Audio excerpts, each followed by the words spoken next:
Turn to our developing news in the Gulf of Mexico. Hurricane Milton is gaining strength. This is now on a collision course with Florida. This is a live look now in Tampa, Florida, just after 10 o'clock at night. Evacuation orders are in place for parts of that city and other spots across the state of Florida. We're talking millions of people impacted here. Right now, Hurricane Milton is a Category 5 storm. This is a view of Milton from space. This time lapse was posted by an astronaut docked at the International Space Station.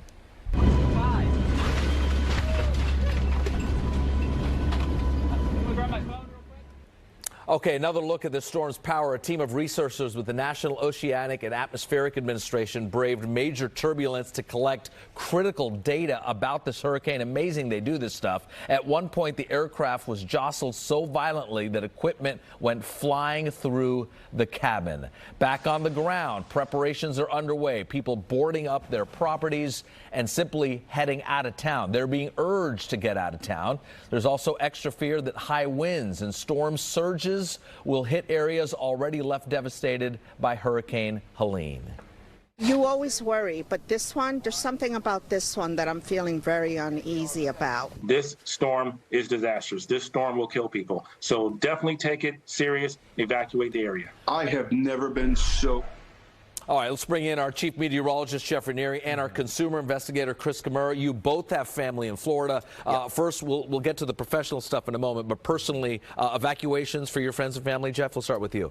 They're in central Florida and right along the East Coast near Daytona Beach, so they're not being asked to evacuate. Parts of Daytona Beach are if you're up against the immediate coastline near the Atlantic. So for them, it's basically weathering the storm. So hunkering down, food, water, testing the generator, because they have to be ready for maybe to go without power for a week or two. And I have to tell you, even though central Florida to Daytona Beach, where I have family, even though they're not at that direct landfall zone, they're still being impacted here. Yeah, and they all pretty much have PTSD. A lot of people in central Florida, because they're only 2 years out from cleaning up from Hurricane Ian, which just left them with some historic damage that they're still cleaning up from, where some homes along the beach were just leveled or washed out to sea. And Chris, it's amazing. We're talking about PTSD. This is just from a couple of weeks ago, even for many people in Florida, including your parents. Yeah, my parents are, you saw that live shot of Tampa. They live right near Tampa. That's the calm before the storm. So where are they tonight? Where is everyone in the city of Tampa, basically? My parents went north. They heeded the evacuation suggestions. They weren't ordered to leave because they're a slightly higher elevation, but they didn't want to hang out and see if the roof would actually hold on. So that to me is the epitome of calm before the storm. And you know, how many times here have we heard about the big one, right? When you grow up in that part of the world, we also talk about the big one. We have these drills about the big one. And the map right now shows everything that I saw when I was a kid. Get ready for the big one. This is what it's going to look like. And Jeff, you grew up there as well. Historically, what could we be in store for in the next couple of days there? Well, you know, it's hard to compare one hurricane to another, but if we're talking about this Tampa scenario where your parents live, if the storm sets up just right, Tampa is a bay, so it's like a big bowl. So this water could go right up into the bay, and that's where they could get that 10 to 15-foot storm surge, and there's no outrunning the water. So if we come back out full to the maps, maybe we can put it in this monitor back here behind me. We're going to be able to show you what's going to be happening with this storm system. I think it's just really cool to see this on this large level. It's so big. It really is. That. And you guys all know with hurricanes, you got the eye of the hurricane. This is a textbook example. When you can see that eye wall like that, you're talking about the storm system feeding on all that record warmth out in the Gulf. When you get a ragged eye and you're not seeing it so much, it's starting to break down. So this is not showing any signs of breaking down. We'll get you into the latest stats, and this is, of course, why your parents decided to leave. 165 miles per hour, Category 5, central pressure 902. Lower that number. What does that mean? Tell me. Remind me what that means. It basically means you have all this air in the center of the storm that is rising up really fast. So that's lowering the overall pressure of the storm. So the lower that number goes, the faster the air is rising up, the more the storm is working like a machine. This pressure it's been with and close to this has put it in the top 5 strongest storms in history.